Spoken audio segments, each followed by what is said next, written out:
வணக்கம் ஃப்ரெண்ட்ஸ், நம்ம இந்த வீடியோவில் பார்க்க போகிறது இந்த வெயிலுக்கு இதமான ஒரு பாதாம் குல்ஃபி எப்படி பண்ணுறது அப்படிங்கிறதான் பார்க்க போகிறோம். ஸோ இதுக்கு வந்து பார்த்திங்கன்னா 4 பொருட்கள் தான் தேவை. இதுக்கு வந்து ஃபுல் க்ரீம் மில்க் எடுத்திருக்கேன். நான் ஒரு 500 ml 1/2 லிட்டர் பால் எடுத்துக்கோங்க. ஸோ 20 பாதாமை முதல் நாள் நைட்டே வந்து ஊற வச்சு எடுத்திருக்கேன்.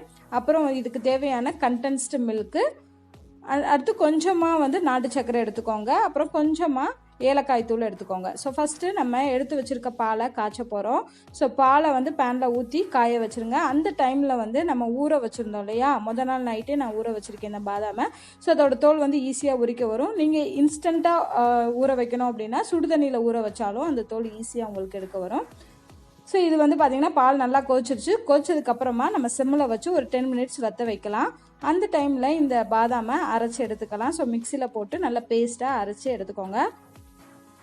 ஸோ பாதாமுக்கு பதிலாக நீங்கள் முந்திரி பருப்பு இதே மாதிரி ஊற வச்சு அரைச்சி எடுத்துக்கலாம். ஸோ இப்போ பால் வந்து ஆடை கட்ட ஆரம்பிச்சிருச்சு. ஸோ அந்த ஆடை எல்லாத்தையுமே எடுத்து உள்ளே மிக்ஸ் பண்ணி விட்டுக்கிட்டே இருங்க. பால் வந்து நல்லா வத்துச்சு அப்படின்னா நமக்கு கெட்டியான பதத்துக்கு வந்துடும்.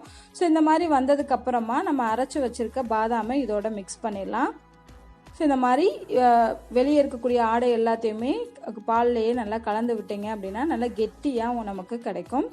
ஸோ இப்போ இந்த பாதாமோட பேஸ்ட்டை வந்து நம்ம மிக்ஸ் பண்ணி விட்டுலாம். ஸோ நல்லா பால் கொஞ்சம் வத்துனதுக்கப்புறமா இந்த பாதாமோட பேஸ்ட்டை வந்து மிக்ஸ் பண்ணி விட்டு அந்த பாதாம் பேஸ்ட் வந்து அந்த ஸ்மெல் இல்லாமல் நல்லா வேகணும். ஸோ அதுக்காக ஒரு 5 நிமிஷம் நீங்கள் அதை நல்லா கொதிக்க விடுங்க. அதுக்கப்புறமா நம்ம எடுத்து வச்சுருக்க ஏலக்காய் தூள். ஸோ ஏலக்காய் தூள் வந்து நல்ல மனம் கொடுக்கும். ஸோ அதுக்காக ஏலக்காய் தூள் சேர்த்துக்கோங்க. ஸோ 2 பிஞ்ச் மட்டும்தான் சேர்த்துருக்கேன். இதுக்குரிய இனிப்பு ஃபுல்லாமே நான் வந்து கண்டென்ஸ்டு மில்க் தான் சேர்த்துருக்கேன். ஸோ இந்த கண்டென்ஸ்டு மில்க் சேர்க்கும்போது நமக்கு பால் வந்து நல்லா கெட்டியாக கிடைக்கும், நல்ல க்ரீமி கன்சிஸ்டன்சி வரும். ஸோ அதுக்காக தான் கண்டென்ஸ்டு மில்க். நீங்கள் என்ன பண்ணலாம்னா பாதி அளவு கண்டென்ஸ்டு மில்க்கும் பாதி சர்க்கரையும் சேர்த்துக்கலாம். ஸோ இப்போ நல்லா பால் கொதிச்சிருச்சு. நான் இறக்கி கீழே வச்சுட்டேன். இதை வந்து ஒரு 10 நிமிஷம் ஆற விடுங்க. ஆறுனதுக்கு அப்புறமா தான் நம்ம எடுத்து வச்சிருக்க நாட்டு சர்க்கரை சேர்க்கணும். ஏன்னா கொதிக்கும் போது சேர்த்திங்க அப்படின்னா வந்து திரையிறதுக்கு வாய்ப்பு இருக்குது. ஸோ அதனால் ஆறுனதுக்கு அப்புறமா சும்மா 2 ஸ்பூன் அளவுக்கு நாட்டு சர்க்கரை சேர்த்துக்கோங்க.